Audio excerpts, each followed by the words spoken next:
In 1834, a story about a murder caught people's attention. The murder was of a woman named Hannah Brown, and a man named James Greenacre was involved. People were curious to know about it, so they made pamphlets with the details. This man, James Greenacre, was a criminal, and when he died, they made a mask of his face to remember him. This was done because some people believed that the shape of a person's head could tell about their mind. The story began when a police officer named Samuel Pegler found a big sack with a woman's body inside it. The body was missing its legs and head. This happened in 1836, and back then, the way they investigated crimes was not like today. They didn't have many tools to help them. A man named George Feltham, who used to be in the police, investigated the case.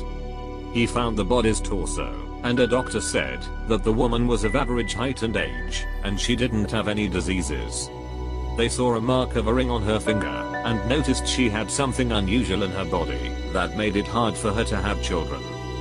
Later, they found a head in a canal, but they still didn't know who the woman was.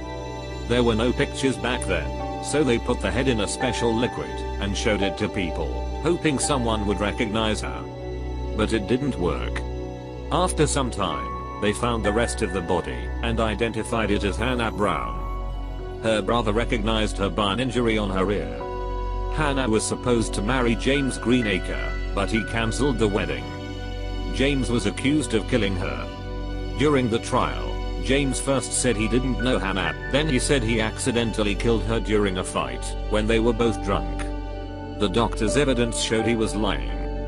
He was punished for his crime in 1837. This story tells us about how they investigated crimes a long time ago.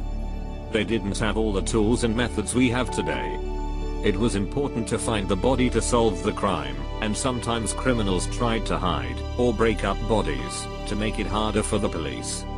This story shows that, even in the past, people wanted to know the truth about crimes and justice.